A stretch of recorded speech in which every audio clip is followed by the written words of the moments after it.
रज न कोई जीवया, पहुँच न चलिया कोई। ज्ञानी जीवै सदा सदा,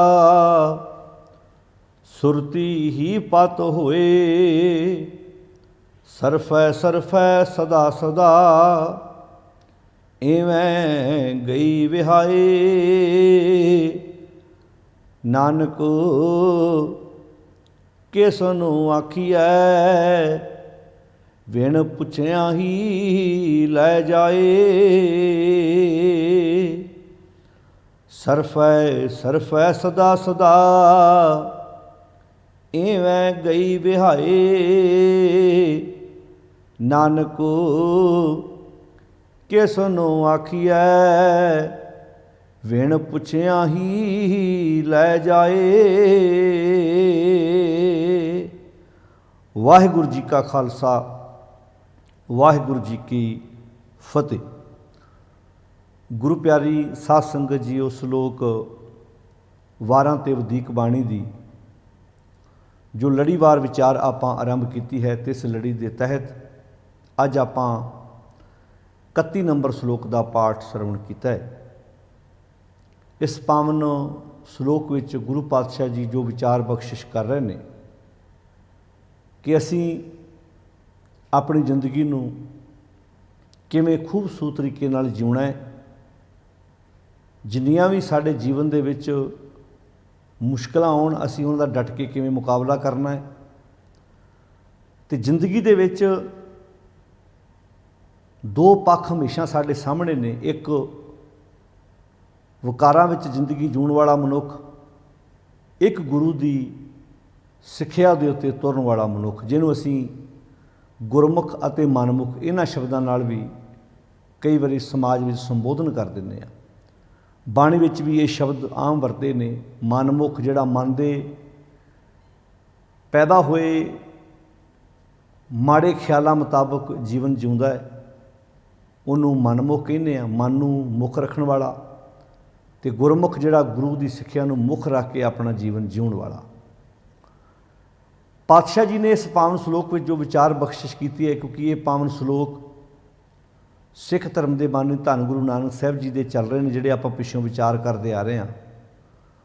तो गुरु पिता महाराज इस पावन श्लोक विच साडे सामने उपदेश दे रहे हैं। रज ना कोई जीविया, पहुँच न चलिया कोई।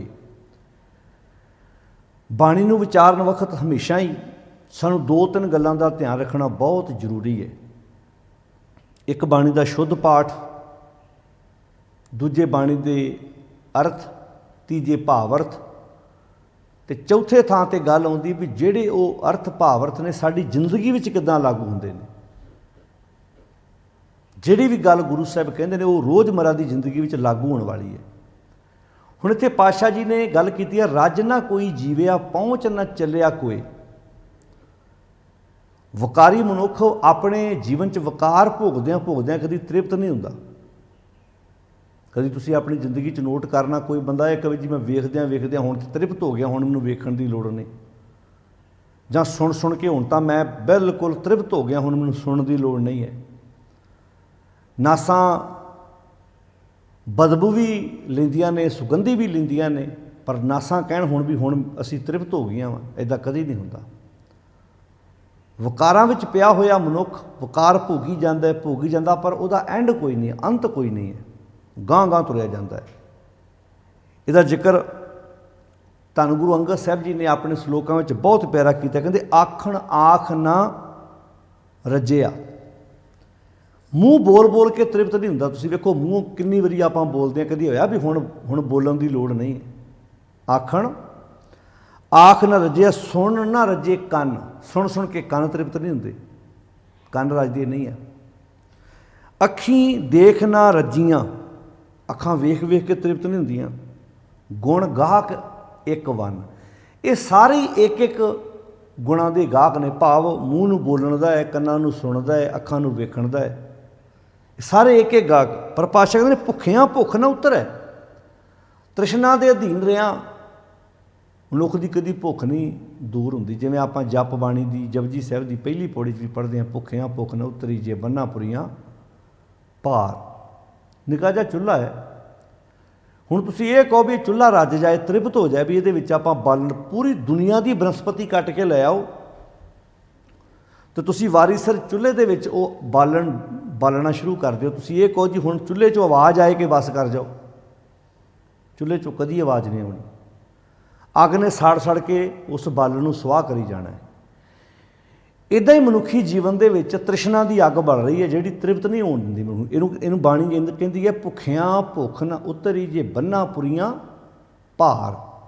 ਪੁਰੀਆਂ ਭਾਰ ਦਾ ਅਰਥ ਜੇ ਸਮੁੱਚੀ ਦੁਨੀਆ ਦੀ ਦੌਲਤ ਵੀ ਮਨੁੱਖ ਨੂੰ ਮਿਲ ਜਾਏ ਨਾ, ਤੇ ਤ੍ਰਿਸ਼ਨਾ ਦੇ ਅਧੀਨ ਰਿਹਾ ਮਨੁੱਖ ਕਦੀ ਤ੍ਰਿਪਤ ਨਹੀਂ ਹੋ ਸਕਦਾ, ਕਦੀ ਰੱਜਦਾ ਨਹੀਂ। ਹੁਣ ਮਾਰੋ ਆਪਣੇ ਜੀਵਨ 'ਚ ਧਿਆਨ ਤੁਸੀਂ ਇਰਦ ਗਿਰਦ। ਭੁੱਖਿਆਂ ਭੁੱਖ ਨਾ ਉਤਰੇ, ਕਦੇ ਗੱਲੀ ਭੁੱਖ ਨਾ ਜਾਏ।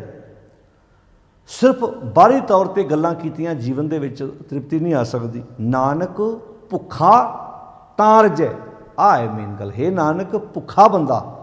ਹੁਣ ਇੱਥੇ ਭੁੱਖਾ ਸ਼ਬਦ ਆ ਗਿਆ ਸਾਰਿਆਂ ਲਈ, ਭਾਵੇਂ ਉਹ ਵੇਖਣ ਦੀ ਗੱਲ ਹੈ, ਭਾਵੇਂ ਸੁਣਨ ਦੀ ਗੱਲ ਹੈ, ਭਾਵੇਂ ਬੋਲਣ ਦੀ ਗੱਲ ਹੈ, ਭਾਵੇਂ ਸੁਗੰਧੀ ਲੈਣ ਦੀ ਗੱਲ ਹੈ। ਨਾਨਕ ਭੁੱਖਾ ਤਾਂ ਰਜੈ, ਜਾਂ ਗੁਣ ਕਹਿ ਗੁਣੀ ਸਮਾਏ। ਜਦੋਂ ਗੁਣ ਮੁਤਾਬਕ ਜ਼ਿੰਦਗੀ ਜੀਉ ਕੇ ਗੁਣਾਂ ਵਿੱਚ ਅਭੇਦ ਹੋ ਜਾਂਦਾ, ਇੱਕਮਿਕ ਹੋ ਜਾਂਦਾ, ਉਦੋਂ ਜਾ ਕੇ ਤ੍ਰਿਪਤੀ ਹੁੰਦੀ ਹੈ। ਹੁਣ ਇੱਥੇ ਗੱਲ ਫਿਜ਼ੀਕਲ ਸਰੀਰ ਦੀ ਨਹੀਂ ਹੋ ਰਹੀ ਵੀ ਰੱਜ ਨਾ ਕੋਈ ਜੀਵਿਆ ਪਹੁੰਚ ਨਾ ਚੱਲਿਆ ਕੋਈ। ਇੱਥੇ ਗੱਲ ਮਨੁੱਖੀ ਜੀਵਨ ਦੀ ਹੋ ਰਹੀ ਹੈ, ਅੰਦਰੋਂ ਵੀ। ਬਾਹਰੀ ਤੌਰ 'ਤੇ ਤਾਂ ਭਾਵੇਂ ਵੇਖਣ ਨੂੰ ਅੰਦਰੋਂ ਵਕਾਰ ਭੋਗ ਕੇ ਕੋਈ ਤ੍ਰਿਪਤੀ ਹੋਈ ਹੈ ਮਨੁੱਖ ਦੀ। ਆਪਾਂ ਕਹੇ ਵੀ ਇਸ ਉਮਰ 'ਚ ਬੰਦਾ ਵਕਾਰ ਭੋਗਦਾ, ਸ਼ਾਇਦ ਪਿਛਲੀ ਉਮਰੇ ਟਲ ਜਾਏ, ਨਾ ਭਾਈ। ਬਾਹਰੋਂ ਵੇਖਣ ਨੂੰ ਕਈ ਵਾਰੀ ਬੰਦਾ ਆਪਾਂ ਨੂੰ ਤ੍ਰਿਪਤ ਲੱਗਦਾ, ਪਰ ਅੰਦਰੋਂ ਅੱਖਾਂ ਵੇਖ ਕੇ ਨਹੀਂ ਰੱਜੀਆਂ। ਹੁਣ ਇੱਥੇ ਸ਼ਬਦ ਵਰਤਿਆ, ਰੱਜ ਨਾ ਕੋਈ ਜੀਵਿਆ। ਵਕਾਰਾਂ ਵਾਲਾ ਜੀਵਨ ਜਿਉ ਕੇ ਕੋਈ ਬੰਦਾ ਤ੍ਰਿਪਤ ਨਹੀਂ ਹੋਇਆ ਅੱਜ ਤੱਕ। ਬੰਦਾ ਕਹੇ ਵੀ ਹੁਣ ਬਸ। ਨਸ਼ੇੜੀ ਨੂੰ ਪੁੱਛ ਕੇ ਵੇਖ ਲਓ, ਜਿਹੜੇ ਨਸ਼ੇ ਕਰਦੇ ਆ, ਕਈ ਸਾਲ ਨਸ਼ਾ ਕਰਦੇ ਹੋ ਗਏ ਆ, ਉਹਨੂੰ ਪੁੱਛ ਕੇ ਵੇਖ ਲਓ ਤ੍ਰਿਪਤੀ ਹੋ ਗਈ ਨਾ। ਕਈ ਏਕੜ ਜ਼ਮੀਨਾਂ ਖਾ ਗਏ, ਕਾਰੋਬਾਰ ਹੜੱਪ ਕਰ ਲਏ। ਉਹ ਜਿਵੇਂ ਕਹਾਣੀ ਆਉਂਦੀ ਨਾ, ਇੱਕ ਬੰਦਾ ਬੋਤਲ ਦੇ ਵਿੱਚ ਆਪਣੇ ਆਪ ਨੂੰ ਹੱਥ ਫਸਾ ਰਿਹਾ ਸੀ, ਅਤੇ ਇੱਕ ਲਾਗੇ ਬੰਦਾ ਆ ਗਿਆ। ਉਹ ਕਹਿੰਦਾ ਤੂੰ ਕੀ ਕਰ ਰਿਹਾ? ਕਹਿੰਦਾ ਜੀ ਬੋਤਲ ਵਿੱਚ ਆਪਣੇ ਆਪ ਨੂੰ ਪਾ ਰਿਹਾ ਹਾਂ। ਉਹ ਕਹਿੰਦਾ ਵੀ ਕਮਾਲ ਦੀ ਗੱਲ ਹੈ, ਵੀ ਤੇਰਾ ਸਰੀਰ ਏਡਾ ਵੱਡਾ, ਇਸ ਬੋਤਲ 'ਚ ਕਿੱਦਾਂ ਪੈ ਜੂ? ਕਹਿੰਦਾ ਨਹੀਂ, ਮੈਂ ਪਾਉਣਾ ਜੋ ਮਰਜ਼ੀ ਹੋ ਜਾਏ। ਉਹ ਕਹਿੰਦਾ ਤੂੰ ਕਮਲਾ ਹੋ ਗਿਆ ਭਲਾ, ਵੀ ਤੇਰਾ ਏਡਾ ਵੱਡਾ ਸਰੀਰ ਇਸ ਬੋਤਲ ਵਿੱਚ ਕਿੱਦਾਂ ਪੈ ਜੂ? ਕਹਿੰਦਾ ਇਸੇ ਗੱਲੋਂ ਤਾਂ ਮੈਂ ਹੈਰਾਨ ਹਾਂ ਵੀ ਮੇਰਾ ਸਰੀਰ ਇਸ ਬੋਤਲ ਵਿੱਚ ਨਹੀਂ ਪੈ ਰਿਹਾ, ਪਰ ਮੇਰੀ 20-25 ਕਿੱਲੇ ਜ਼ਮੀਨ ਇਸ ਬੋਤਲ 'ਚ ਪੈ ਗਈ, ਮੇਰੇ ਬੱਚਿਆਂ ਦੀ ਐਜੂਕੇਸ਼ਨ ਪੈ ਗਈ, ਮੇਰੇ ਪਰਿਵਾਰ ਦੀਆਂ ਸੁੱਖ ਸਹੂਲਤਾਂ ਪੈ ਗਈਆਂ, ਮੇਰਾ ਸਰੀਰ ਕਿਉਂ ਨਹੀਂ ਇਹਦੇ ਵਿੱਚ ਪੈ ਰਿਹਾ ਭਲਾ? ਤੋ ਇਹ ਵਿਅੰਗ ਸੀ ਇੱਕ ਸਮਝਾਉਣ ਲਈ ਵੀ ਨਸ਼ੇ ਜ਼ਿੰਦਗੀ ਤਬਾਹ ਕਰ ਦਿੰਦੇ ਨੇ, ਪਰ ਫਿਰ ਵੀ ਬੰਦਾ ਕਿਤੇ ਤ੍ਰਿਪਤ ਹੁੰਦਾ, ਕਿਤੇ ਰੱਜਦਾ। ਬਸ ਹੁਣ ਵਕਾਰ ਭੋਗਦਿਆਂ ਬੰਦਾ ਕਿੱਥੇ ਪਹੁੰਚ ਜਾਂਦਾ। ਰੱਜ ਨਾ ਕੋਈ ਜੀਵੇ, ਅਤੇ ਕਦੇ ਪਹੁੰਚ ਨਾ ਚੱਲਿਆ ਕੋਈ, ਜਿਹੜਾ ਜ਼ਿੰਦਗੀ ਦਾ ਅਸਲੀ ਨਿਸ਼ਾਨਾ ਸੀ ਨਾ, ਉੱਥੇ ਪਹੁੰਚ ਹੀ ਨਾ ਸਕਿਆ। ਹੁਣ ਤੁਸੀਂ ਮੰਨ ਲਓ ਕਿਤੇ ਆਪਣੇ ਘਰੋਂ ਟਾਰਗੇਟ ਮਿਲਦੇ ਹੋ ਵੀ ਮੈਂ ਆਪਣੇ ਘਰੋਂ ਕਿਸ ਰਿਸ਼ਤੇਦਾਰ ਦੇ ਮਿਲਣ ਜਾਣਾ ਹੈ, ਤੁਸੀਂ ਰਸਤੇ ਵਿੱਚ ਹੀ ਉਲਝ ਜਾਂਦੇ ਹੋ। ਤੁਸੀਂ ਰਸਤੇ ਵਿੱਚ ਹੀ ਆਪਣਾ ਸਮਾਂ ਬਰਬਾਦ ਕਰਦੇ ਹੋ। ਜਿੱਥੇ ਪਹੁੰਚਣਾ ਉੱਥੇ ਪਹੁੰਚ। ਬੱਚਾ ਘਰੋਂ ਸਕੂਲ ਪੜ੍ਹਨ ਜਾਵੇ, ਉਹਦਾ ਟਾਰਗੇਟ ਤਾਂ ਸਕੂਲ ਪੜ੍ਹਨ ਦਾ ਹੈ ਨਾ। ਘਰੋਂ ਤਿਆਰ ਕਰਕੇ ਮਾਂ ਨੇ ਟਿਫਨ ਤਿਆਰ ਕਰਕੇ ਦਿੱਤਾ, ਵਰਦੀ ਪ੍ਰੈਸ ਕਰਕੇ ਦਿੱਤੀ, ਸਕੂਲ ਪਹੁੰਚੇ ਨਹੀਂ, ਰਸਤੇ 'ਚ ਹੀ ਆਪਣਾ ਸਮਾਂ ਬਰਬਾਦ ਕਰਕੇ ਆ ਕੇ। ਕਈ ਹੈਗੇ ਨੇ ਨੌਜਵਾਨ ਲੜਕੇ ਲੜਕੀਆਂ ਇੱਦਾਂ ਦੇ ਜਿਹੜੇ ਗਲਤ ਸੰਗਤ ਵਿੱਚ ਪੈ ਜਾਂਦੇ ਆ, ਆਪਣੇ ਵੱਲੋਂ ਘਰ ਪੜ੍ਹਨ ਜਾਂਦੇ। ਉਹ ਤੇ ਬਾਅਦ ਵਿੱਚ ਪਤਾ ਲੱਗਦਾ ਮਾਪਿਆਂ ਨੂੰ ਵੀ ਉਹ ਤਾਂ ਸਕੂਲ ਕਦੀ ਗਿਆ ਹੀ ਨਹੀਂ। ਟੀਚਰ ਬਾਅਦ ਦੱਸਦੇ ਜੀ ਇਹ ਤਾਂ ਮਹੀਨੇ 'ਚ ਮਸਾਂ ਹੀ 10 ਦਿਨ ਆਉਂਦਾ ਸੀ ਜਾਂ ਆਉਂਦੀ ਸੀ। ਹੁਣ ਜਿੱਥੇ ਪਹੁੰਚਣਾ ਸੀ ਉੱਥੇ ਪਹੁੰਚਿਆ ਨਹੀਂ। ਅਤੇ ਅੱਛਾ ਜਿੱਥੇ ਪਹੁੰਚਿਆ ਹੈ, ਮੰਨ ਲਓ ਜਿੱਥੇ ਉਹ ਰਸਤੇ 'ਚ ਉਹਨੇ ਆਪਣਾ ਸਮਾਂ ਬਰਬਾਦ ਕੀਤਾ, ਕੀ ਉਹ ਕੰਮ ਕਰਕੇ ਤ੍ਰਿਪਤੀ ਹੋ ਗਈ? ਤ੍ਰਿਪਤੀ ਤਾਂ ਉੱਥੇ ਵੀ ਨਹੀਂ ਹੋਈ ਫਿਰ, ਜਾਂ ਤਾਂ ਫਿਰ ਉੱਥੇ ਤ੍ਰਿਪਤੀ ਹੁੰਦੀ। ਕਈ ਜੋਸ਼ ਵਿੱਚ ਆ ਕੇ ਗਲਤ ਕਦਮ ਪੱਟ ਲੈਂਦੇ ਨੇ, ਜਾਂ ਫਿਰ ਉੱਥੇ ਤ੍ਰਿਪਤ ਰਹਿਣ ਵੀ ਹੁਣ ਤ੍ਰਿਪਤ ਹੋ ਗਏ ਅਸੀਂ। ਕਈ ਆਪਣੇ ਮਾਂ-ਬਾਪ ਦੀ ਪਰਵਾਹ ਨਾ ਕਰਕੇ ਲਵ ਮੈਰਿਜ ਕਰਾ ਲੈਂਦੇ ਨੇ, ਜਾਂ ਫਿਰ ਉੱਥੇ ਕਹਿਣ ਵੀ ਹੁਣ ਮੈਂ ਆਪਣੀ ਮਰਜ਼ੀ ਨਾਲ ਜੀਵਨ ਸਾਥੀ ਚੁਣਿਆ, ਮੈਂ ਸੰਤੁਸ਼ਟ ਹਾਂ। ਸੰਤੁਸ਼ਟੀ ਉੱਥੇ ਵੀ ਨਹੀਂ ਹੁੰਦੀ, ਉੱਥੇ ਵੀ ਲੜਾਈ ਛਿੱਤਰ ਕਲੇਸ਼। ਹੁਣ ਕਿਹਨੂੰ ਲਾਮਾ ਦੇਣਗੇ ਭਲਾ? ਮਾਂ ਬਾਪ ਵਾਲੇ ਬੰਨੇ ਵੀ ਪੂਰੇ ਨਹੀਂ ਰਹੇ, ਤੇ ਇੱਥੇ ਵੀ ਨਹੀਂ। ਜਾਂ ਤਾਂ ਕਮ ਸੇ ਕਮ ਇੱਥੇ ਸੰਤੁਸ਼ਟ ਰਹਿੰਦੇ, ਤੇ ਲੋਕਾਂ ਨੂੰ ਕਹਿਣ ਜੋਗੇ ਹੁੰਦੇ, ਵੇਖ ਲਓ ਅਸੀਂ ਆਪਣੀ ਮਰਜ਼ੀ ਨਾਲ ਜੀਵਨ ਸਾਥੀ ਚੁਣਿਆ ਸੀ ਨਾ, ਅੱਜ ਅਸੀਂ ਵਧੀਆ ਹੋ ਗਏ। ਅੱਜ ਸਾਨੂੰ ਮਾਂ ਦੀ, ਬਾਪ ਦੀ, ਭੈਣਾਂ ਦੀ, ਭਰਾਵਾਂ ਦੀ, ਜਦੋਂ ਇਹ ਕਦਮ ਚੁੱਕਦੇ ਲੜਕੇ ਲੜਕੀਆਂ, ਉਦੋਂ ਇੱਕੋ ਉਹਨਾਂ ਦਾ ਫੋਕਸ ਹੁੰਦਾ, ਕਿਸੇ ਮਾਂ ਬਾਪ ਦੀ, ਕਿਸੇ ਭੈਣ ਭਰਾ ਦੀ, ਕਿਸੇ ਤਾਏ ਚਾਚੇ ਦੀ ਕੋਈ ਪਰਵਾਹ ਨਹੀਂ।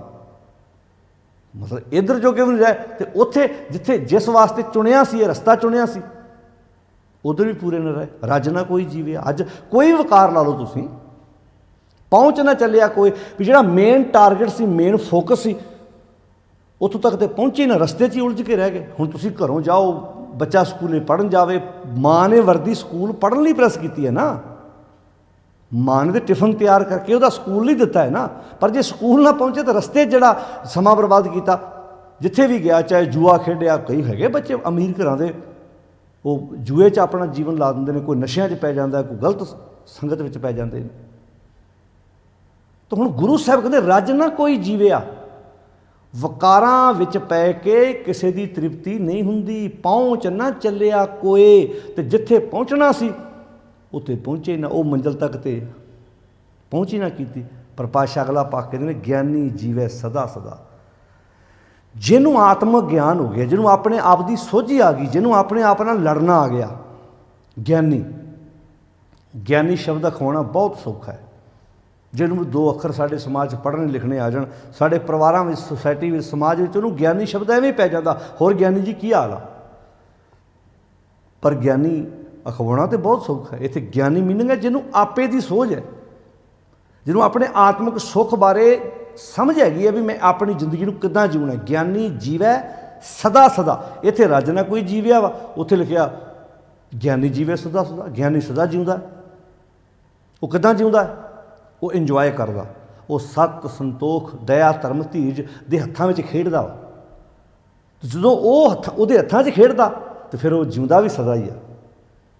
ਕਿਉਂਕਿ ਸੰਤੋਖ ਦਾ ਮਨੁੱਖ ਦੇ ਕੋਲ ਖਜ਼ਾਨਾ ਕੋਲ ਹੋਵੇ, ਸਬਰ ਦਾ ਖਜ਼ਾਨਾ ਕੋਲ ਹੋਵੇ, ਦਇਆ ਦਾ ਖਜ਼ਾਨਾ ਮਨੁੱਖ ਦੇ ਕੋਲ ਹੋਵੇ ਤਾਂ ਜ਼ਿੰਦਗੀ ਖੁਸ਼ਹਾਲ ਹੈ। ਇੱਥੇ ਰੱਜ ਨਾ ਕੋਈ ਜੀਵਿਆ, ਵਕਾਰਾਂ ਦੇ ਹੱਥਾਂ 'ਚ ਖੇਡਦਾ, ਉਹ ਤਾਂ ਫਿਰ ਮਨੁੱਖ ਨੂੰ ਦੁਖੀ ਕਰਦੇ ਆ। ਐਵੇਂ ਥੋੜ੍ਹਾ ਭਗਤ ਕਬੀਰ ਨੇ, ਕਬੀਰ ਐਸਾ ਕੋਈ ਨਾ ਜਨਮੇ ਉਹ ਆਪਣੇ ਘਰ ਲਾਵੇ ਆਗ। ਕੋਈ ਵਿਰਲਾ ਹੀ ਆ ਜਿਹਨੂੰ ਆਪਣੇ ਘਰ ਅੱਗ ਲਾਉਣੀ ਆਉਂਦੀ ਆ। ਭਾਵ ਜਿਹੜੇ ਇਹਨੂੰ ਅੰਦਰੋਂ ਤ੍ਰਿਪਤ ਨਹੀਂ ਹੋਣ ਦਿੰਦੇ, ਉਹਨਾਂ ਨੂੰ ਸਾੜ ਦੇਵੇ। 5 ਲੜਕਾ ਜਾਰ ਕੇ ਰਹੇ ਰਾਮ ਲਿਵ ਲਾਗ। ਜਿਹੜੇ 5 ਲੜਕੇ ਇਹਨੂੰ ਅੰਦਰੋਂ ਸਤਾਉਂਦੇ ਆ, ਉਹਨਾਂ ਨੂੰ ਸਾੜ ਕੇ ਰਹੇ ਰਾਮ ਲਿਵ ਲਾਗ।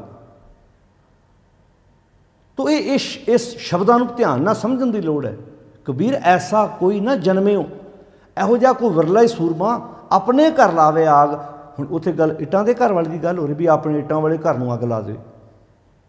ਜਿਹੜਾ ਆਪਣੇ ਘਰ ਨੂੰ ਖੁਦ ਅੱਗ ਲਾਏਗਾ ਉਹਨੂੰ ਸਮਾਜ ਚੰਗਾ ਕਹੂਗਾ? ਅੱਗ ਤੇ ਲੱਗੀ ਹੋਵੇ ਤੇ ਬੁਝਾਈ ਦੀ ਆ। ਇੱਥੇ ਗੱਲ ਜਿੱਥੇ ਤਨ ਰਹਿੰਦਾ ਉਸ ਘਰ ਦੀ ਨਹੀਂ ਹੋ ਰਹੀ, ਜਿੱਥੇ ਮਨ ਰਹਿੰਦਾ ਉਸ ਘਰ ਦੀ ਹੋ ਰਹੀ ਹੈ। ਤੇ ਮਨ ਕਿਸ ਘਰ 'ਚ ਰਹਿ ਰਿਹਾ? ਮਨ ਰਹਿ ਰਿਹਾ ਕਾਮ, ਕ੍ਰੋਧ, ਲੋਭ, ਮੋਹ, ਹੰਕਾਰ ਦੇ ਘਰ ਵਿੱਚ ਰਹਿ ਰਿਹਾ। 24 ਘੰਟੇ ਉਹਨਾਂ ਦੀ ਸੰਗਤ 'ਚ ਪਲਦਾ। ਇਸ ਘਰ ਨੂੰ ਅੱਗ ਲਾਉਣੀ ਆ। ਭਾਵ ਇਹ ਮਮਤਾ ਸਾੜਨੀ ਆ, ਜਾਲ ਮੋਹ ਘਸ ਮਸ ਕਰਨਾ ਵਾ। ਇਹ ਵਿਸ਼ੇ ਵਿਕਾਰ ਸਾੜਨੇ ਜਿਹੜੇ ਇਹਨੂੰ ਰੱਜਣ ਨਹੀਂ ਦਿੰਦੇ, ਅੰਦਰੋਂ ਤ੍ਰਿਪਤ ਨਹੀਂ ਹੋਣ ਦਿੰਦੇ। ਹੁਣ ਘਰ 'ਚ ਸਾਰਾ ਕੁਝ ਹੈਗਾ, ਤੁਸੀਂ ਮਾਰੋ ਆਪਣੇ ਇਰਦ ਗਿਰਦ ਧਿਆਨ। ਪੁੱਤਰ ਵਿਆਹੇ ਜਾ ਰਹੇ ਨੇ, ਘਰਾਂ 'ਚ ਗੱਡੀਆਂ ਪਹਿਲਾਂ ਖਲੋਤੀਆਂ ਹੋਈਆਂ ਨੇ, ਫਿਰ ਵੀ ਪੁੱਤ ਵਿਆਹੁਣ ਜਾਣਾ ਤੇ ਨਾਲ ਮੁੰਦਰੀਆਂ, ਛਾਪਾਂ, ਛੱਲੇ ਤੇ ਗੱਡੀਆਂ 'ਤੇ ਨਿਗਾਹ ਟਿਕਾਈ ਹੋਈ ਹੈ। ਇਹ ਕੌਣ ਨੇ ਜਿਨ੍ਹਾਂ ਦੀ ਤ੍ਰਿਪਤੀ ਨਹੀਂ ਹੈਗੀ? ਜਿਨ੍ਹਾਂ ਕੋਲ ਇਹ ਕੋਈ ਵੀ ਮਨੁੱਖ ਹੈ ਜਿਹਦੇ ਕੋਲ ਆਪਣੇ ਕੋਲ ਗੱਡੀ ਹੈ ਨਹੀਂ ਗੀ, ਪਰ ਉਹ ਕਹਿੰਦਾ ਪੁੱਤ ਵਿਆਹੁਣ ਜਾਣਾ, ਸਾਦੇ ਕੱਪੜਿਆਂ 'ਚ ਵਿਆਹ ਕੇ ਲੈ ਕੇ ਆਉਣਾ, ਆਪਣੀ ਕਮਾਈ ਕਰਕੇ ਬੱਚਾ ਆਪਣਾ ਆਪੇ ਆਪਣੇ ਜੋਗਾ ਸਾਧਨ ਖਰੀਦ ਲਵੇਗਾ। ਅੱਜ ਤ੍ਰਿਪਤੀ ਨਹੀਂ ਹੈਗੀ ਮਨੁੱਖ ਦੀ, ਸੰਤੁਸ਼ਟੀ ਹੈ ਨਹੀਂ। ਜੇ ਸਮਾਜ ਵਿੱਚੋਂ ਇਹ ਦਾਜ ਵਰਗੀਆਂ ਗੰਦੀਆਂ ਲਾਹਣਤਾਂ ਮੁੱਕ ਜਾਣ ਨਾ ਤਾਂ ਧੀਆਂ ਜੰਮਣ ਦਾ ਕਿਸੇ ਨੂੰ ਸ਼ਾਇਦ ਇੰਨਾ ਦੁੱਖ ਨਾ ਹੋਵੇ। ਠੀਕ ਹੈ, ਕੁਝ ਹਰਕਤਾਂ ਸਾਡੇ ਸਮਾਜ ਵਿੱਚ ਗਲਤ ਹੁੰਦੀਆਂ, ਕੋਈ ਗਲਤ ਬੱਚੇ ਕਦਮ ਪੁੱਟ ਲੈਂਦੇ, ਪਰ ਬਹੁਤਾ ਕਾਰਨ ਕਿਤੇ ਨਾ ਕਿਤੇ ਇਹ ਵੀ ਬਣਦਾ ਸਾਡੇ ਸਮਾਜ ਦੇ ਵਿੱਚ।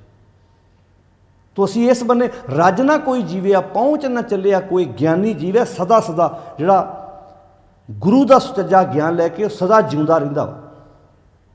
ਸੁਰਤੀ ਹੀ ਪਤ ਹੋਏ। ਸੁਰਤੀ ਹੀ ਦਾ ਅਰਥ ਕੀ ਹੈ? ਉਹਦੀ ਸੁਰਤ ਹਮੇਸ਼ਾ ਸੱਚ ਨਾਲ ਜੁੜੀ ਰਹਿੰਦੀ ਹੈ। ਤੇ ਪਤ ਹੋਏ ਫਿਰ ਉਹ ਇੱਜ਼ਤ ਨਾਲ ਜ਼ਿੰਦਗੀ ਜਿਉਂਦਾ। ਵੇਖੋ ਆ ਵੀ ਇੱਕ ਫਰਕ ਹੁੰਦਾ। ਇੱਕ ਬੰਦਾ ਜ਼ਿੰਦਗੀ ਜਿਉਂਦਾ ਤਾਂ ਹੈਗਾ ਪਰ ਉਹਦੀ ਇੱਜ਼ਤ ਕੋਈ ਨਹੀਂ। ਇੱਕ ਇਨਸਾਨ ਜ਼ਿੰਦਗੀ ਜਿਉਂਦਾ, ਉਹ ਜਿਉਂਦਾ ਤੇ ਉਹਦੀ ਇੱਜ਼ਤ ਵੀ ਆ, ਉਹਦੀ ਸ਼ੋਭਾ ਵਾ। ਰਿਸ਼ਤੇਦਾਰਾਂ 'ਚ ਗੱਲ ਹੁੰਦੀ ਆ, ਪਹਿਲਾਂ ਕਈ ਰਿਸ਼ਤੇਦਾਰ ਤੁਸੀਂ ਵੇਖਿਆ ਕਿਸੇ ਦੋਸਤ ਮਿੱਤਰ ਦੇ ਘਰ, ਸਾਕ ਸੰਬੰਧੀ ਦੇ ਘਰ ਜਾਣ ਤੇ ਉਹਦਾ ਆਦਰ ਕਰਦੇ, ਕਹਿੰਦੇ ਉਹ ਆ ਗਿਆ ਹੁਣ ਫੈਸਲਾ ਸਹੀ ਹੋ ਜਾਣਾ। ਤੇ ਕਈਆਂ ਦੀ ਪਰਵਾਹ ਨਹੀਂ ਕਰਦੇ, ਜਾਂ ਕੰਮ ਕਰ, ਤੈਨੂੰ ਬੜਾ ਪਤਾ। ਕਈ ਪਰਿਵਾਰਾਂ 'ਚ ਤੁਸੀਂ ਐਸੇ ਪੁੱਤਰ ਧੀ ਵੇਖੇ ਹੋਣਗੇ ਜਿਨ੍ਹਾਂ ਦੇ ਆਇਆਂ ਆਪਣੇ ਆਪ ਫੈਸਲੇ ਹੋ ਜਾਂਦੇ, ਕਹਿੰਦੇ ਜੋ ਇਹਨੇ ਕਹਿਤਾ ਸਿਰ ਮੱਥੇ, ਕਿਉਂਕਿ ਸਾਨੂੰ ਪਤਾ ਇਹਨੇ ਲਫ਼ਜ਼ ਗਲਤ ਨਹੀਂ ਕਹਿਣਾ, ਇਹਨੇ ਕਿਸੇ ਨੂੰ ਗਲਤ ਗਾਈਡ ਨਹੀਂ ਕਰਨਾ, ਗਲਤ ਵਿਚਾਰ ਨਹੀਂ ਕਿਸੇ ਨੂੰ ਦੇਣੇ। ਹੁਣ ਇੱਥੇ ਗਿਆਨੀ ਜੀਵੈ ਸਦਾ ਸਦਾ। ਜਿਹੜਾ ਗਿਆਨਵਾਨ ਮਨੁੱਖ ਹੈ, ਜਿਹਨੂੰ ਆਪਣੇ ਆਪੇ ਦੀ ਸੂਝ ਹੈ, ਉਹ ਸਦਾ ਜਿਉਂਦਾ ਰਹਿੰਦਾ। ਕਿੱਦਾਂ ਜਿਉਂਦਾ ਰਹਿੰਦਾ? ਗੁਣਾਂ ਕਰਕੇ। ਕੋਈ ਗੁਣ ਨਹੀਂ ਮਰਦੇ ਤੇ ਉਹ ਮਨੁੱਖ ਵੀ ਨਹੀਂ ਮਰਦਾ। ਜਿਹਦੀ ਬੰਦੇ ਨੇ ਸੰਗਤ ਕੀਤੀ ਆ, ਜਦੋਂ ਗੁਣ ਜੀਵਨ ਸਦਾ ਜਿਉਂਦੇ ਰਹਿੰਦੇ ਆ ਤੇ ਮਨੁੱਖ ਨੂੰ ਜਿਉਂਦਾ ਰੱਖਦੇ ਆ।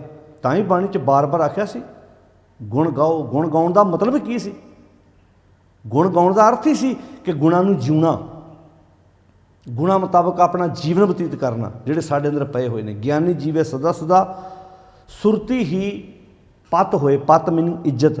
ਜਦੋਂ ਮਨੁੱਖ ਆਪਣੀ ਸੁਰਤ ਪਰਮੇਸ਼ਰ ਦੇ ਰੱਬੀ ਗੁਣਾਂ ਨਾਲ ਜੋੜਦਾ, ਉਸ ਪਰਮਾਤਮਾ ਦੀ ਸੋਚ ਨਾਲ ਸੋਚ ਮਿਲਾਉਂਦਾ, ਸਿਧਾਂਤ ਨਾਲ ਆਪਣੀ ਸੋਚ ਮਿਲਾਉਂਦਾ, ਤੇ ਇਹ ਫਿਰ ਇੱਜ਼ਤ ਵਾਲਾ ਜੀਵਨ ਜੋ। ਇਹਨੂੰ ਬਾਣੀ 'ਚ ਇੰਝ ਲਿਖਿਆ, ਤਿੰਨ ਮੱਤ ਤਿੰਨ ਪੱਤ ਤਿੰਨ ਧਨ ਪੱਲੇ, ਜਿਨ ਹਿਰਦੇ ਰਹਿਆ ਸਮਾਏ। ਤਿੰਨਕਾ ਕਿਆ ਸਲਾਹਣਾ ਅਵਰ ਸਵਾਲਿਓ ਕਾਏ। ਤਿੰਨ ਮੱਤ, ਉਹਦੀ ਮੱਤ ਵਿੱਚ ਹੀ ਤਿੰਨ ਪੱਤ, ਉਹਦੀ ਇੱਜ਼ਤ ਵੀ। ਤਿੰਨ ਮੱਤ ਤਿੰਨ ਪੱਤ ਤਿੰਨ ਧਨ ਪੱਲੇ, ਉਹਦੇ ਕੋਲ ਆਪਣਾ ਆਤਮਿਕ ਸਰਮਾਇਆ ਵੀ ਹੈਗਾ ਵਾ, ਜਿਨ ਹਿਰਦੇ ਰਹਿਆ ਸਮਾਏ।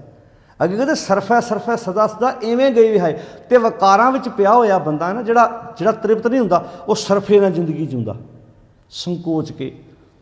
ਕਿਉਂਕਿ ਵਕਾਰਾਂ 'ਚ ਜੋ ਪਿਆ, ਵਕਾਰਾਂ 'ਚ ਪੈਣ ਕਰਕੇ ਜ਼ਿੰਦਗੀ ਨੂੰ ਇੰਜੋਏ ਨਹੀਂ ਕਰ ਪਾ ਰਿਹਾ, ਕਿ ਜ਼ਿੰਦਗੀ ਨੂੰ ਖੂਬਸੂਰਤ ਤਰੀਕੇ ਨਾਲ ਜਿਉਂਦਾ ਹੈ, ਇੱਕ ਬੜਾ ਸੰਕੋਚ ਕੇ ਜ਼ਿੰਦਗੀ ਜੂ ਰਿਹਾ, ਕਿਉਂਕਿ ਤ੍ਰਿਪਤੀ ਨਹੀਂ ਹੋ ਰਹੀ ਅੱਜ ਜ਼ਿੰਦਗੀ ਦੇ ਵਿੱਚ। ਜਿਹੜਾ ਗਿਆਨਵਾਨ ਮਨੁੱਖ ਹੈ ਉਹ ਜ਼ਿੰਦਗੀ ਦਾ ਆਨੰਦ ਲੈਂਦਾ, ਉਹਦੇ ਕੋਲ ਪਦਾਰਥ ਘੱਟ ਨੇ ਪਦਾਰਥ ਵੱਧ ਨੇ, ਇਹ ਡਿਪੈਂਡ ਨਹੀਂ। ਉਹ ਆਪਣਾ ਖੇੜਾ, ਅੱਜ ਵੇਖੋ ਕੁਝ ਗੱਲਾਂ, ਕੁਝ ਕਸੂਰ ਸਰਕਾਰਾਂ ਦੇ, ਕੁਝ ਸਾਡੇ ਆਪਣੇ ਵੀ ਹੈਗੇ ਆ। ਅਸੀਂ ਨੌਕਰੀ ਨਹੀਂ ਮਿਲਦੀ ਉਲਾਮਾ ਸਰਕਾਰ ਨੂੰ, ਤੇ ਇਰਦ ਗਿਰਦ ਧਿਆਨ ਮਾਰੋ, ਜਿਨ੍ਹਾਂ ਨੂੰ ਮਿਲਦੀਆਂ ਨੇ ਉਹ ਰਿਸ਼ਵਤ ਲੈਂਦਾ ਫੜੇ ਜਾ ਰਹੇ। ਚਲੋ ਮੰਨ ਲਓ ਸਰਕਾਰਾਂ ਦੀ ਗਲਤੀ ਹੁੰਦੀ, ਪਾਲਿਸੀਆਂ ਹੁੰਦੀਆਂ, ਨੀਤੀਆਂ ਗਲਤ ਨੇ, ਤੇ ਜਿਹੜੇ ਆਪਾਂ ਆਪਣੇ ਇਰਦ ਗਿਰਦ ਧਿਆਨ ਮਾਰ ਕੇ ਵੇਖ ਲਓ, ਕੁਝ ਕਸੂਰ ਤੇ ਸਾਡੇ ਆਪਣੇ ਵੀ ਹੈਗੇ ਆ ਨਾ। ਭਲਾ ਸਾਡੇ ਚਿਹਰੇ ਦੀ ਖੁਸ਼ੀ ਕਿਹਨੇ ਖੜੀ ਹੈ? ਇਹ ਤਾਂ ਕਿਸੇ ਸਰਕਾਰ ਨੇ ਸਾਡੇ ਕੋਲੋਂ ਚਿਹਰੇ ਦੀ ਖੁਸ਼ੀ ਨਹੀਂ ਲੈ ਕੇ ਗਏ। ਜਿਹੜੇ ਅਸੀਂ ਆਪਣੇ ਪੁੱਤਰਾਂ ਧੀਆਂ ਦੇ ਵਿਆਹਾਂ 'ਤੇ ਆਪ ਹੀ ਅੰਨਾ ਖਰਚਾ ਕਰਕੇ ਆਪ ਹੀ ਡਿਪਰੈਸ਼ਨ ਦੇ ਸ਼ਿਕਾਰ ਹੋ ਜਾਂਦੇ ਆ, ਇਹ ਤਾਂ ਗਲਤੀਆਂ ਸਾਡੀਆਂ ਆਪਣੀਆਂ ਨੇ ਨਾ।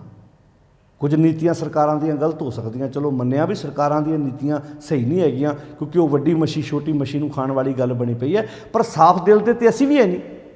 ਜੇ ਸਾਡੇ ਸਮਾਜ ਦੇ ਵਿੱਚ ਆਪਾਂ ਕਹਿੰਦੇ ਵੇਖੋ ਜੀ ਉਹ ਬੰਦੇ ਨੂੰ ਸਰਕਾਰੀ ਨੌਕਰੀ ਨਹੀਂ ਮਿਲਦੀ, ਸਰਕਾਰੀਆਂ ਨੌਕਰੀਆਂ ਹੋਣ ਤੇ ਲੋਕ ਨੌਕਰੀਆਂ ਜਿਹੜੇ ਕਰ ਰਹੇ ਆ ਉਹਨਾਂ ਵੱਲ ਧਿਆਨ ਮਾਰ ਕੇ ਵੇਖ ਲਓ, ਉਹ ਰਿਸ਼ਵਤਾਂ ਲਈ ਜਾਂਦੇ ਆ। ਇਹਦਾ ਮਤਲਬ ਢਾਂਚਾ ਸਾਡਾ ਜਿਹੜਾ ਬੇਸ ਆ ਨਾ, ਜਿਹੜਾ ਬੇਸ ਨੀਂਹ ਜਿਹੜੀ ਹੈ ਉਹ ਕੱਚ 'ਤੇ ਰੱਖੀ ਹੋਈ ਹੈ। ਜਦੋਂ ਅਸੀਂ ਨੀਂਹ ਸਾਡੀ ਮਜ਼ਬੂਤ ਹੋਏਗੀ ਤਾਂ ਸਾਡੀ ਜ਼ਿੰਦਗੀ ਜਿਉਣ ਦਾ ਵੀ ਤਰੀਕਾ ਜਿਹੜਾ ਵਾ ਉਹ ਵਧੀਆ ਆਏਗਾ। ਤਾਂ ਬੇਸ ਸਾਡਾ ਗਲਤ ਹੈ। ਅਸੀਂ ਐਜੂਕੇਸ਼ਨ ਹੀ ਬੱਚਿਆਂ ਨੂੰ ਇਸ ਕਰਕੇ ਨੇ, ਤੂੰ ਪੜ੍ਹ ਲਿਖ ਵੱਡਾ ਹੋ, ਚਾਰ ਪੈਸੇ ਕਮਾਈ।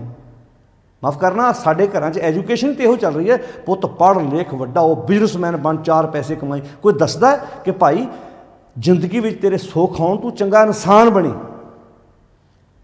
ਸ਼ਾਇਦ ਇਹ ਗੱਲਾਂ ਬੱਚਿਆਂ ਦੇ ਦਿਮਾਗ 'ਚ ਬਹਿ ਗਈਆਂ। ਅੱਜ ਕਿੱਦਾਂ ਗੁਰਦੇ ਕੜਕੜ ਵੇਚੇ ਜਾ ਰਹੇ ਨੇ ਕਰੋਨਾ ਦੇ ਨਾਂ 'ਤੇ। ਠੀਕ ਹੈ ਬਿਮਾਰੀ ਹੈਗੀ ਆ, ਪਰ ਇਹਦੇ ਨਾਂ 'ਤੇ ਧੰਦੇ ਵੀ ਤਾਂ ਬਹੁਤ ਵੱਡੇ ਹੋ ਰਹੇ ਨੇ। ਅਮੀਰ ਲੋਕਾਂ ਨੇ ਜਿਹੜੇ ਨੇ ਆਕਸੀਜਨ ਜਿਹੜੀ ਹੈ ਉਹ ਸੇਵ ਕਰਕੇ ਰੱਖ ਲਈ ਹੈ, ਜਿਨ੍ਹਾਂ ਦੇ ਕੋਲ ਪਹੁੰਚ ਅਗਲਿਆਂ ਨੇ ਸਟੋਰ ਕੇ ਸਾਡਾ ਪਰਿਵਾਰ ਨਾ ਮਰੇ, ਦੂਜੇ ਮਰਨ ਢੱਠੇ ਖੂਹ 'ਚ ਪੈਣ। ਉੱਦਾਂ ਮੈਂ ਲੰਗਰ ਲਾ ਦਿਆਂਗਾ ਗੁਰਦੁਆਰੇ ਜਾ ਕੇ, ਉੱਦਾਂ ਮੈਂ ਮੰਦਿਰ ਵਿੱਚ ਜਾ ਕੇ ਭਾਵੇਂ ਸੋਨੇ ਦੀ ਮੂਰਤੀ ਚੜ੍ਹਾ ਦੇਵਾਂ। ਕਿੱਡਾ ਵੱਡਾ ਧੰਦਾ ਹੋ ਰਿਹਾ ਇਸ ਮਾਮਲੇ ਦੇ ਵਿੱਚ, ਤੁਸੀਂ ਵੇਖੋ ਕਿੱਡਾ ਵੱਡਾ ਬਿਜ਼ਨਸ ਹੋ ਰਿਹਾ। ਚੰਗੇ ਚੰਗੇ ਨਰੋਏ ਨੌਜਵਾਨਾਂ ਦੇ ਪਾੜ ਕੱਢ ਕੇ ਵੇਚੇ ਜਾ ਰਹੇ ਨੇ। ਕਿੰਨਿਆਂ ਥਾਵਾਂ 'ਤੇ ਇਹ ਜਗ ਜ਼ਾਹਰ ਹੋ ਚੁੱਕੀ ਹੈ ਗੱਲ। ਤਾਂ ਖੈਰ ਇਹ ਗੱਲ ਨੂੰ ਸਮਝਣ ਦੀ ਲੋੜ ਹੈ ਕਿ ਮਨੁੱਖ ਅੱਜ ਸਵਾਰਥ ਨਾਲ ਬੱਝਾ ਹੋਇਆ ਹੈ। ਮਨੁੱਖ ਚਾਹੁੰਦਾ ਵੀ ਸ਼ਾਇਦ ਮੈਨੂੰ ਇਹ ਚੀਜ਼ ਕੰਮ ਕੀਤਿਆਂ ਸੁੱਖ ਮਿਲ ਜੇ, ਆਹ ਕੰਮ ਕੀਤਿਆਂ ਸੁੱਖ ਮਿਲ ਜੇ। ਪਾਤਸ਼ਾਹ ਕਹਿੰਦੇ ਨਾ ਭਾਈ ਨਾ, ਸੁੱਖ ਤੇਰੇ ਆਪਣੇ ਆਪ ਦੇ ਕੋਲ ਹੈ। ਸੁੱਖ ਕਿਸੇ ਚੀਜ਼ ਦਾ ਮੁਹਤਾਜ ਨਹੀਂ ਹੈ। ਜਿਹੜਾ ਆਤਮਿਕ ਖੇੜਾ ਹੈ ਨਾ, ਉਹ ਕਿਸੇ ਵਸਤੂ ਦਾ ਮੁਹਤਾਜ ਨਹੀਂ ਹੈ, ਉਹ ਤੇਰੇ ਆਪਣੇ ਆਪ ਨਾਲ ਜੁੜਿਆ ਹੋਇਆ ਹੈ। ਜਦੋਂ ਤੂੰ ਆਪਣੇ ਆਪ ਨਾਲ ਜੁੜੇਗਾ, ਆਪਣੇ ਅੰਤਰਾਤਮੇ ਨਾਲ ਜੁੜੇਗਾ, ਤੇਰਾ ਜੀਵਨ ਆਨੰਦ ਨਾਲ ਭਰ ਜਾਏਗਾ। ਤਾਂ ਪਾਤਸ਼ਾਹ ਕਹਿੰਦੇ ਨੇ ਗਿਆਨੀ ਜੀਵੇ ਸਦਾ ਸਦਾ, ਸੁਰਤੀ ਹੀ ਪਤ ਹੋਏ, ਸਰਫੈ ਸਰਫੈ ਸਦਾ ਸਦਾ ਇਵੇਂ ਗਈ ਵਿਹਾਏ। ਇੱਦਾਂ ਹੀ ਜ਼ਿੰਦਗੀ ਦੀ ਉਮਰ ਬੀਤਦੀ ਜਾ ਰਹੀ ਹੈ ਮਨੁੱਖ ਦੀ, ਇਵੇਂ ਲੰਘਦਾ ਜਾ ਰਿਹਾ ਮਨੁੱਖ ਦਾ ਸਮਾਂ। ਨਾਨਕ ਕਿਸ ਨੂੰ ਆਖੀਏ ਵਿਣ ਪੁੱਛਿਆ ਹੀ ਲੈ ਜਾਏ। ਨਾਨਕ ਕਿਸ ਨੂੰ ਆਖੀਏ ਦਾ ਅਰਥ ਕੀ ਹੈ ਕਿ ਹੇ ਭਾਈ ਉਸ ਮਾਲਕ ਦਾ ਇੱਕ ਨਿਯਮ ਹੈ, ਜੋ ਬੀਜੇਗਾ ਵੱਢਣਾ ਪੈਣਾ। ਵਿਣ ਪੁੱਛਿਆ ਹੀ ਲੈ ਜਾਏ। ਜਿਹੜਾ ਤੂੰ ਵਕਾਰ ਭੋਗ ਰਿਹਾ ਨਾ, ਜਦੋਂ ਤੈਨੂੰ ਉਸ ਵਕਾਰ ਦੇ ਕਾਰਨ ਤੂੰ ਕਿਸੇ ਖੂਹ ਖਾਤੇ 'ਚ ਡਿੱਗਣਾ ਹੈ ਨਾ, ਉਦੋਂ ਤੇਰੀ ਸਲਾਹ ਥੋੜ੍ਹਾ ਪੁੱਛੀ ਜਾਣੀ ਹੈ ਕਿਸੇ ਦੇ ਵੀ ਇਹ ਖੂਹ 'ਚ ਡਿੱਗਣਾ ਕਿ ਨਹੀਂ ਡਿੱਗਣਾ। ਉਹ ਤਾਂ ਤੈਨੂੰ ਆਪਣੇ ਆਪ ਧੱਕੇ ਲੈ ਜਾਣਾ ਉਹਨੇ।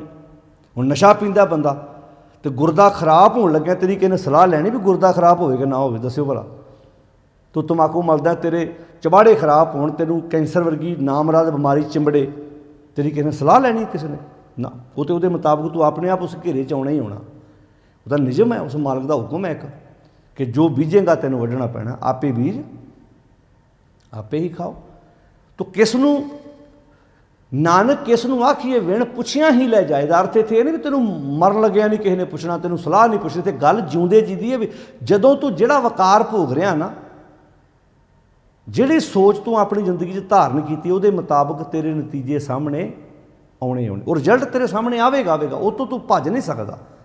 ਤੋ ਇਸ ਪਾਵਨ ਸ਼ਲੋਕ ਵਿੱਚ ਸਤਿਗੁਰੂ ਨੇ ਦੋ ਪੱਖ ਸਾਡੇ ਸਾਹਮਣੇ ਰੱਖੇ। ਇੱਕ ਉਹ ਪੱਖ ਹੈ ਜਿਹੜਾ ਰੱਜ ਨਾ ਕੋਈ ਜੀਵੇ, ਇਹ ਹੁਣ ਆਪਾਂ ਫੈਸਲਾ ਕਰਨਾ ਵੀ ਇਹਨਾਂ ਵਿੱਚੋਂ ਮੈਂ ਕਿਹੜਾ ਜੀਵਨ ਜਿਉਣਾ, ਵੀ ਮੈਂ ਉਹ ਜੀਵਨ ਜਿਉਣਾ ਵੀ ਸਦਾ ਵੀ ਮੈਂ ਦੁਨੀਆ 'ਤੇ ਨਾ ਰਵਾਂ, ਸਰੀਰ ਨਾ ਰਵੇ ਪਰ ਸਮਾਜ ਵਿੱਚ ਸਾਡਾ ਜੀਵਨ ਬੋਲੇ। ਹੁਣ ਤੁਸੀਂ ਵੇਖ ਲਓ ਜਿਨ੍ਹਾਂ ਦੇ ਅਸੀਂ ਅੱਜ ਨਾਮ ਲੈਂਦੇ ਹਾਂ, ਗੁਰੂ 9ਵੇਂ ਪਾਤਸ਼ਾਹ ਧੰਨ ਗੁਰੂ ਤੇਗ ਬਹਾਦਰ ਸਾਹਿਬ ਸੱਚੇ ਪਾਤਸ਼ਾਹ ਵਰਗੀ ਮਹਾਨ ਸ਼ਖਸੀਅਤ ਅੱਜ ਸਰੀਰਕ ਤੌਰ 'ਤੇ ਸਾਡੇ ਵਿੱਚ ਨਹੀਂ, ਪਰ ਗਿਆਨੀ ਜੀਵੇ ਸਦਾ ਸਦਾ। ਉਹ ਜਿਉਂਦੇ ਕਿੱਦਾਂ ਨੇ ਭਲਾ? ਉਹਨਾਂ ਦੇ ਕੰਮ ਜਿਉਂਦੇ ਨੇ, ਉਹਨਾਂ ਦੀ ਕਰਨੀ ਜਿਉਂਦੀ ਹੈ, ਉਹਦਾ ਨੇਕ ਆਚਰਣ ਜਿਉਂਦਾ ਹੈ, ਕਿਰਦਾਰ ਕਰੈਕਟਰ ਜਿਉਂਦਾ ਹੈ। ਇਹ ਕੋਹ ਹੁੰਦਾ ਜਦੋਂ ਜਿਉਂਦੇ ਲੋਕ ਲਾਹਣਤਾਂ ਪਾਉਂਦੇ ਨੇ, ਲੋਕ ਉਲਾਮੇ ਦਿੰਦੇ ਨੇ। ਤੋ ਇਹ ਗੱਲਾਂ ਸਾਰੀਆਂ ਸਾਡੇ ਸਾਹਮਣੇ ਇੱਦਾਂ ਦੀਆਂ ਜਦੋਂ ਅਸੀਂ ਬਾਣੀ ਪੜ੍ਹ ਕੇ ਵਿਚਾਰ ਕੇ ਸੋਚਦੇ ਹਾਂ ਤਾਂ ਗੁਰੂ ਸਾਹਿਬ ਸਾਡੀ ਜ਼ਿੰਦਗੀ ਦਾ ਖੁਲਾਸਾ ਬੜਾ ਪਿਆਰਾ ਕਰਦੇ ਨੇ। ਤੋ ਇਹਨਾਂ ਗੱਲਾਂ ਨੂੰ ਸਮਝਣ ਦੀ ਬਹੁਤ ਜ਼ਰੂਰਤ ਹੈ ਸਾਧ ਵਿੱਚ। ਜਦੋਂ ਅਸੀਂ ਇਸ ਪੱਖ ਨੂੰ ਪੜ੍ਹਾਂਗੇ, ਵਿਚਾਰਾਂਗੇ, ਸਮਝਾਂਗੇ, ਸਾਡਾ ਜੀਵਨ ਵਧੀਆ ਬਣ ਜਾਏਗਾ। ਤੋ ਪਾਤਸ਼ਾਹ ਕਹਿੰਦੇ ਰੱਜ ਨਾ ਕੋਈ ਜੀਵੇ ਆ। ਤੁਸੀਂ ਕੋਈ ਵੀ ਵਕਾਰ 'ਚ ਵੇਖ ਲਓ ਵੀ ਕੋਈ ਬੰਦਾ ਕਹੇ ਜੀ ਮੈਂ ਜੂਆ ਖੇਡ ਕੇ ਹੁਣ ਤ੍ਰਿਪਤ ਹੋ ਗਿਆ, ਮੈਂ ਵਕਾਰ ਭੋਗ ਕੇ ਤ੍ਰਿਪਤ ਹੋ ਗਿਆ। ਨਾ ਭਾਈ, ਇਹਦਾ ਐਂਡ ਕੋਈ ਨਹੀਂ। ਇਹ ਤਾਂ ਗਾਂਹ ਦੀ ਗਾਂਹ ਡਿੱਗੀ ਜਾਣਾ ਤੂੰ, ਐਂਡ ਕੋਈ ਨਹੀਂ ਇਹਦਾ। ਪਹੁੰਚ ਨਾ ਚੱਲਿਆ ਕੋਈ ਜਿਹੜਾ ਮੇਨ ਜ਼ਿੰਦਗੀ ਦਾ ਤੇਰਾ ਟਾਰਗੇਟ ਸੀ ਵੀ ਇਸ ਮੰਜ਼ਿਲ 'ਤੇ ਮੈਂ ਪਹੁੰਚਣਾ ਸੀ, ਉੱਥੇ ਪਹੁੰਚ ਹੀ ਨਾ ਸਕੇ, ਰਸਤੇ 'ਚ ਹੀ ਉਲਝ ਕੇ ਬਹਿ ਗਏ। ਆਓ ਭਾਈ, ਆਪਣੀ ਜ਼ਿੰਦਗੀ ਨੂੰ ਖੂਬਸੂਰਤ ਬਣਾਉਣ ਦਾ ਇੱਕੋ ਇੱਕ ਤਰੀਕਾ, ਸਭੇ ਥੋਕ ਪ੍ਰਾਪਤੇ ਜੇ ਆਵੇ ਇੱਕ ਹੱਥ। ਜਨਮ ਪਦਾਰਥ ਸਫਲ ਹੈ ਜੇ ਸੱਚਾ ਸ਼ਬਦ ਕਥ, ਗੁਰ ਤੇ ਮਹਿਲ ਪ੍ਰਾਪਤੇ। ਗੁਰੂ ਦੀ ਸਿੱਖਿਆ ਦੁਆਰਾ ਉਹ ਮਹਿਲ ਪ੍ਰਾਪਤ ਹੋਣਾ ਜਿਸ ਲਿਖਿਆ ਹੋਵੇ ਮੱਥ। ਤੇ ਮੱਥ ਦਾ ਅਰਥ ਕੀ? ਮੱਥਾ। ਤੇ ਮੱਥੇ 'ਤੇ ਕਿੱਦਾਂ ਲਿਖਿਆ ਜਾਣਾ? ਮੱਥੇ 'ਤੇ ਤੂੰ ਖੁਦ ਆਪ ਲਿਖਦਾ ਨਾ। ਇਹ ਤਾਂ ਗੱਲਾਂ ਸਾਡੇ ਦਿਮਾਗ 'ਚ ਪਾਤੀਆਂ, ਵੇਖੋ ਜੀ ਭਾਗਾਂ 'ਚ ਲਿਖਿਆ ਹੈ ਜੋ ਮੱਥੇ 'ਤੇ, ਇਹ ਮੱਥੇ 'ਤੇ ਬੰਦਾ ਖੁਦ ਲਿਖਦਾ ਹੈ ਆਪਣੇ।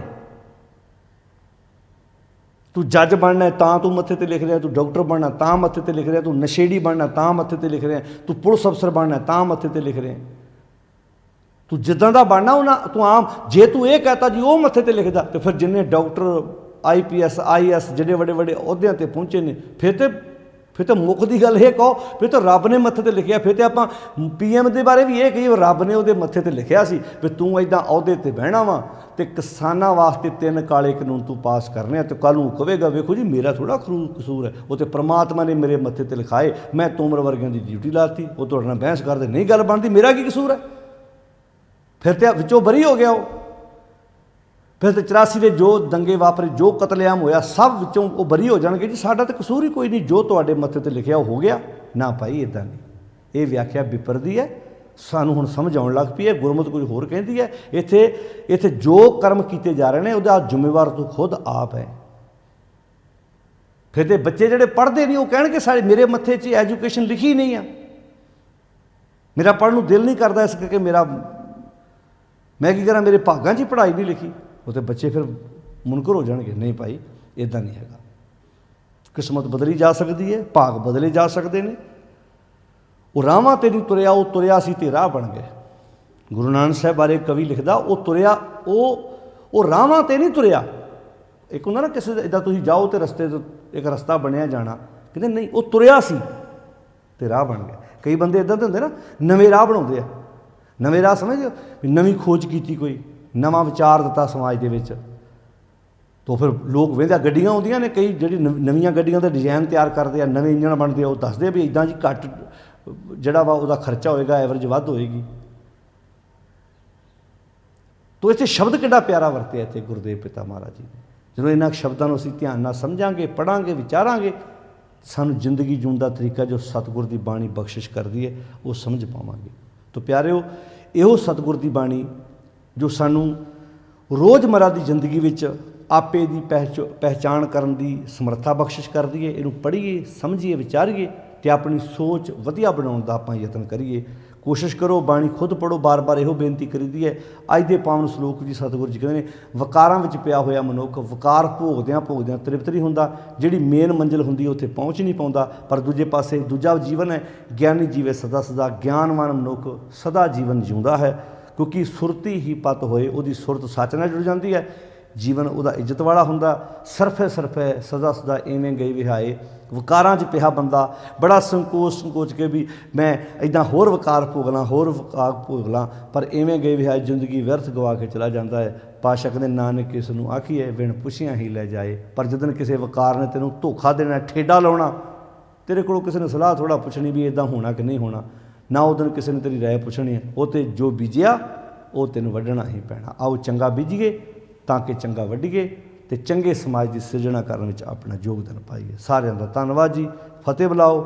ਵਾਹਿਗੁਰੂ ਜੀ ਕਾ ਖਾਲਸਾ, ਵਾਹਿਗੁਰੂ ਜੀ ਕੀ ਫਤਿਹ।